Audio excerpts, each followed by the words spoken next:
Good morning, dear student. Myself Pradeep Sharma. Dear student, today I will start your new topic Munro system और या ryotwari system.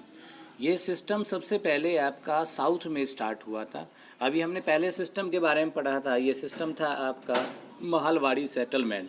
Mahalwari system settlement specially किस में था? ये आज की डेट में उत्तर प्रदेश में, वैसे वो आपका वेस्ट बंगाल में था। आपको बताया था हमने पहले वाले वीडियो में, इसका जो रिवीजन वीडियो भेजा था और इससे पहले भी वीडियो था, हमने उसमें आपको बताया था। तो आज हम पढ़ेंगे मुनरो सिस्टम। मुनरो सिस्टम भी एक आपका ये टैक्स रिवेन्यू सिस्टम है, जो यानी कि टैक्स कलेक्शन का सिस्टम है, जो ब्रिटिशर्स ने लगाया था, क्योंकि वो बार बार चेंज कर रहे थे कि उनको इनकम, एक बार तो उन्होंने सोचा कि हमें रेगुलर इनकम हो कंपनी को, उसके बाद उन्होंने सोचा कि कम जो ये लोग जो हैं जिनको हम ठेका दे रहे हैं टैक्स कलेक्शन का, वो हमें ढंग से देंगे और खेती भी इम्प्रूव करेंगे, लेकिन उन्होंने ऐसा नहीं किया।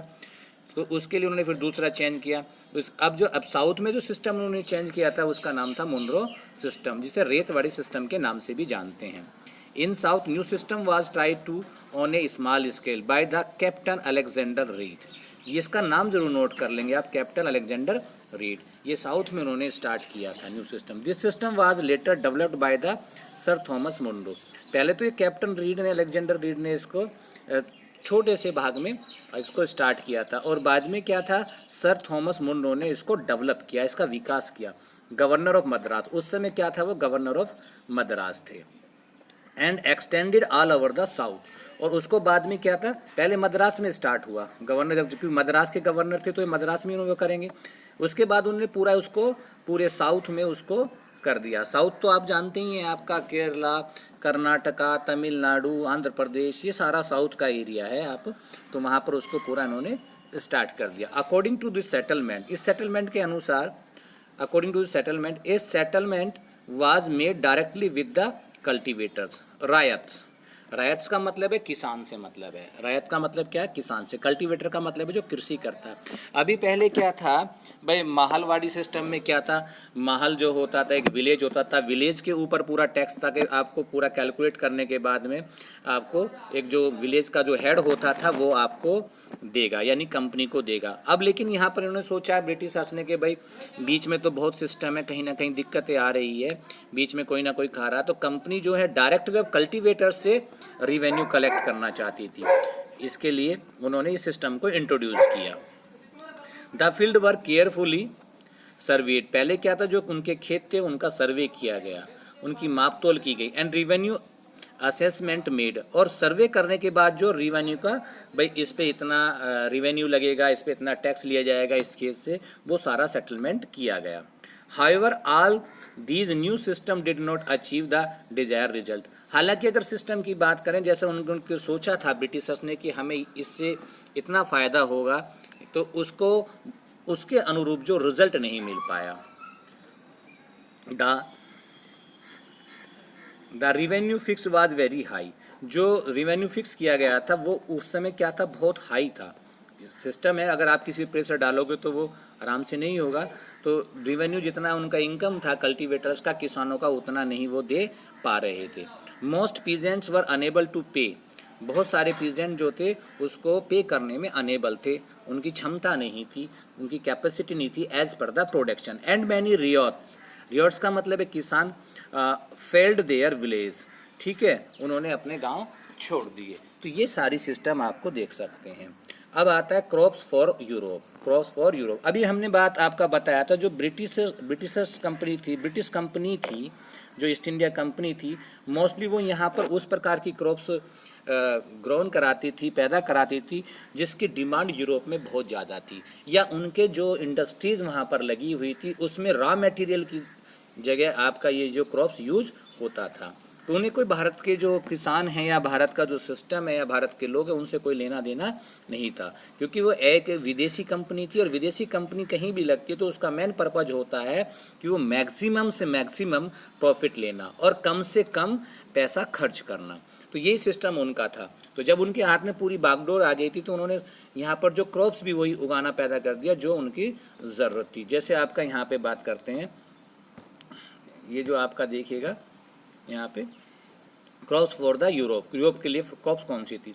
Starting from the late 18th century. अगर लेट 18th सेंचुरी की बात करते हैं, लेट 18th सेंचुरी का मतलब है कि 1750 के बाद की, 1750 1700 टू 1799 तक आप 18th सेंचुरी काउंट करेंगे।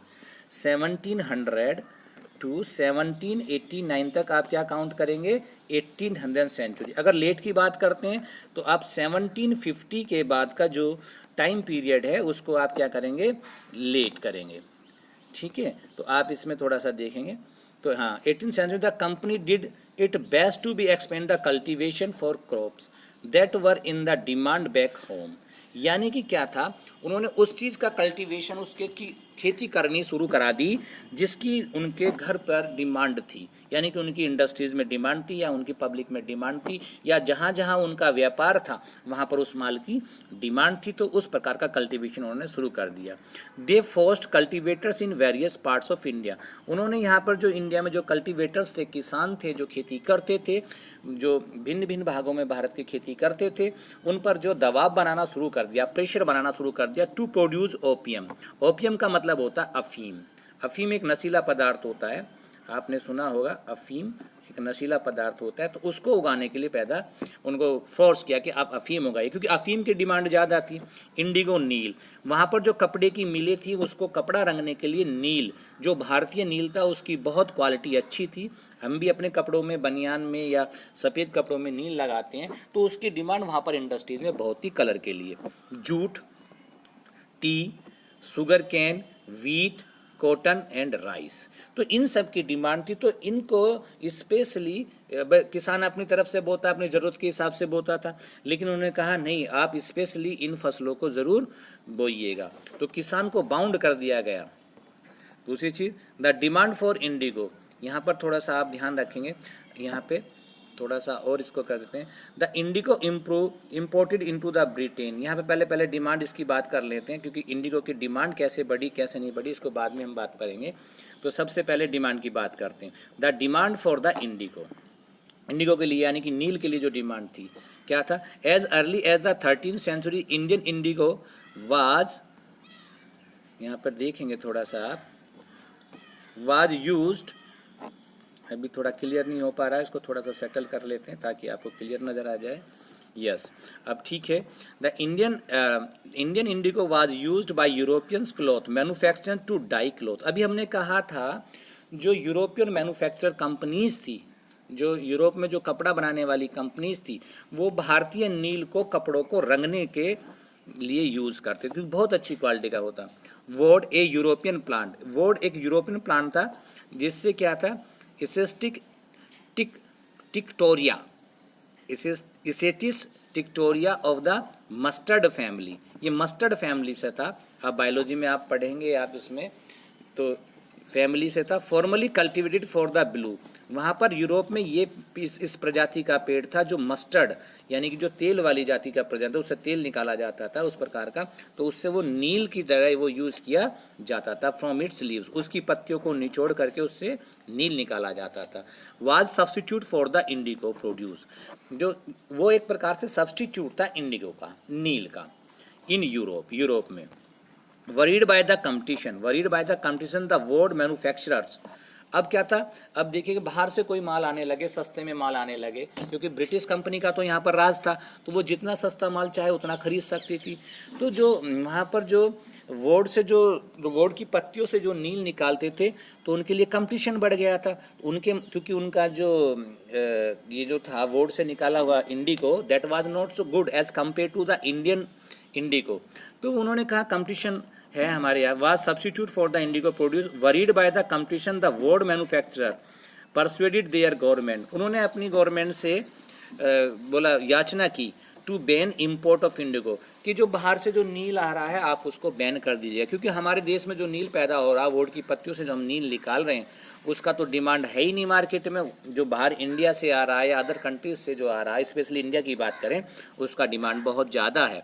तो उन्होंने गवर्नमेंट से याचना की कि बोला आप जो इसको बैन कर दें, बाहर से माल ना आए, ताकि हमारे देश में जो प्रिपेयर गुड्स हैं वो हमारा यहाँ पे यूज हो जाए। जैसे अभी हम बात कर रहे थे, जैसे हम चाइना से माल मंगाते थे तो इंडियन मैन्युफैक्चरर ने कोशिश की है कि हम सारा माल यहीं पे बनाएं, और अब हमारे यहाँ पे मैन्युफैक्चर माल बनाने लगे और फिर जो चाइना से भी माल आने लगे, तो चाइना से माल आएगा तो बाहर से आएगा तो तभी तो माल बिकेगा जब यहाँ से सस्ता होगा, तो हमारे यहाँ के मैन्युफैक्चर का नुकसान हो जाएगा। और हमारे यहाँ के मैन्युफैक्चर क्या करें, गवर्नमेंट से अपील करें कि वहाँ के बाहर को इंपोर्ट करना बंद कर दे। इसी प्रकार से वहाँ पर जो ब्रिटिश कंपनीज थी यूरोप में, उन्होंने अपनी अपनी गवर्नमेंट से याचना की। But the cloth dyers preferred indigo as it produce a rich blue colour. लेकिन जो कलर रंगने वाले जो कंपनी वाले थे, जो स्पेशली जो डायर थे जो उसको कलर करते थे, वो जो है इंडिगो को, जो हमारे यहाँ पर इंडिगो प्राप्त होता था, उससे नील निकलता था, उसको ज़्यादा प्रेफर करते। कारण क्या था, उसमें अच्छा कलर होता था, अच्छा ब्लू था, ऐसा नहीं था as compare to that very good. So they persuaded their government to lift the ban on the indigo import in 17th century। तो उन लोगों ने क्या, उन लोगों ने भी गवर्नमेंट से याचना करी कि भाई नहीं, इस पे जो बैन हटा देना चाहिए, बाहर से इंडिगो को आने दीजिए क्योंकि उसकी क्वालिटी बहुत अच्छी है और हमें बहुत उससे बेनिफिट है। With the industrial revolution Britain cotton, with the industrial revolution एक वर्ड है। इंडस्ट्रियल रेवोल्यूशन का मतलब क्या है कि जब बहुत सारी इंडस्ट्रीज़ का एक लग जाना, पहले एक इंडस्ट्रीज़ लगी, वो मैन्युफैक्चर कर रही है, उसको देख के फिर दूसरी, ऐसी बहुत सारी कंपनीज़ का, बहुत सारी इंडस्ट्रीज़ का लगने का मतलब है इंडस्ट्रियल रेवोल्यूशन। ये एक प्रकार की क्रांति है कि जो इंडस्ट्रीज़ में आई, किसी ने कुछ माल बनाना शुरू करा, किसी ने कुछ माल बनाना शुरू करा। आप देखते हैं जब होता है इंडस्ट्रियल ग्रोथ होता है तो बोले एक जगह कितनी इंडस्ट्रीज़ लग जाती हैं। Britain cotton producers rose dramatically and with it demand for cloth dyeing. तो जैसे जैसे वहाँ पे क्लॉथ की जो कंपनीज बढ़ी, इंडस्ट्रीज़, बहुत सारी इंडस्ट्री लगी, तो जो यहाँ पर क्लॉथ को रंगने की जो डिमांड है वो ज़्यादा बढ़ गई, यानी कि इंडिगो का डिमांड ज़्यादा बढ़ गया। वाइल द डिमांड इंक्रीज, जब डिमांड बढ़ी, existing supply from West Indies and America fail sharply. पहले वहाँ पर माल कहाँ से आता था, वेस्ट इंडीज़ और अमेरिका से माल आता था। डिमांड बढ़ी तो वहाँ से जो है माल की सप्लाई इंडिगो की कम हो गई। अब Britain needed a new source of Indigo supply. अब ब्रिटेन ने क्या सोचा, अब कहाँ से माल मांगा जाए, तो वो नया साधन सोच रही थी कहाँ से माल आया जाए। तो इसके लिए उन्होंने कहा यहाँ पर, तो expanding Indigo cultivation in India. अब इंडिया उस समय क्या था, कॉलोनी था, कॉलोनी का मतलब था ब्रिटिशर्स के अंडर में था। तो उन्होंने क्या सोचा कि इंडिगो जो कल्टीवेशन है इंडिया में एक्सपेंड करा जाए, उसका कल्टीवेशन, उसकी खेती इंडिया में कराई जाए। तो यहाँ पर आप देखते हैं in the last decade of 18th century. Last decade का मतलब है कि 1790 टू 1799 की बात करें या 1800 तक की बात करें, तो इसकी बात कर रहे हैं आप। तो उसमें कहा था indigo cultivation expanded rapidly in Bengal and Bengal indigo started to dominate the world market. यानी कि बंगाल में जो है इंडिगो का एक्सपेंड किया, वहाँ के किसानों को बाउंड किया गया कि आप जो हैं इंडिगो की कल्टीवेशन कीजिएगा। और धीरे धीरे आप देखते हैं कि वर्ल्ड की जो मार्केट में बंगाल का जो बना नील था उसने डोमिनेट कर लिया, अपना प्रभुत्व, अपना सब कुछ वहाँ पर जमा लिया। बाय 1810, अगर 1810 की बात करें, 95% ऑफ, अभी देखते हैं थोड़ा सा शुरू में जाते हैं, the Indigo imported into Britain, Indigo imported into Britain, यहाँ पर थोड़ा सा देख लेंगे आप, केम फ्रॉम बंगाल। यानी कि जो ब्रिटेन में जो इंडिगो जा रहा था वो कहाँ से आ रहा था, बंगाल से जा रहा था। एज ट्रेड ग्रू, व्यापार बढ़ा, ट्रेड का मतलब है import and export, import and export, तो वो बढ़ा। मैनी इंग्लिशमैन एंड स्कॉटमैन और Englishman came to India, Bharat आए, टू बिकेम प्लांटर्स बनने के लिए। प्लांटर्स का मतलब है जो खेती करने के लिए यहाँ पर आए, बड़े बड़े उन्होंने वो अपना एरिया खरीद लिया और यहाँ के किसानों से ज़बरदस्ती उन्होंने खेती कराया। मैनी कंपनीज ऑफिशियल, जो कंपनी के कर्मचारी थे, also began investing the indigo production. जो कंपनी ब्रिटिश इंडिया के जो कंपनी के जो कार्यकर्ता थे उन्होंने भी इसमें पैसा इन्वेस्ट कर दिया, क्योंकि उन्हें मुनाफे का दिखाई दे रहा था कि यहाँ पे इंडिगो यहाँ पर उगाएंगे, यहाँ से इंडिगो जो हम जब यूरोप में भेजेंगे तो वहाँ पर उसकी डिमांड बहुत ज़्यादा है, और इंडिया का जो इंडिगो बहुत अच्छी क्वालिटी का है एज़ कम्पेयर द वोड जो वहाँ पर ब्रिटेन में पैदा होता था, उसकी पत्तियों से निकाला जाता था। तो ये आपने पढ़ा। तो आज स्टूडेंट आपने ये पढ़ा है, अभी तक हमने जितने भी सिस्टम पढ़े आप इसको ज़रूर देखिएगा, ठीक है। कोई प्रॉब्लम्स हो तो आप ज़रूर इसको बुक को एक बार पढ़िएगा, उसमें से सर्च कीजिएगा, और अभी से ही एसएसटी को अच्छे ढंग से पढ़ने का तरीका निकाल लीजिएगा। बार बार 3 से 4 बार एक चैप्टर पढ़ना पड़ता है तो फिर वो ब्रेन में आपके फिक्स हो जाता है। अब यहाँ पे थोड़ा सा आप देखेंगे 2-3 आपके जो लास्ट टॉपिक चल रहा है आपका ये, इसके बाद जो है आपका ये समाप्त हो जाएगा और मैं इसको फिर जो है आपका समाप्त कर दूँगा। आज इसको थोड़ा सा आप देखिएगा। यहाँ पे थोड़ा सा इसको आज इतना ही रहने देते हैं, कल की वीडियो में हम इसको समाप्त कर देंगे। कल जो आपका होगा main system of Indigo cultivation, जहाँ भारत में जो इंडिगो किया गया था उसका सिस्टम क्या था, इसमें कौन कौन से सिस्टम उन्होंने लागू किए थे, इसके बारे में हम पढ़ेंगे कल समाप्त करने के बाद में। परसों आपका इसका बुक एक्सरसाइज और आपके जो हैं शॉर्ट क्वेश्चन आंसर्स भी आपको भेज दिए जाएंगे। Thank you, have a nice day.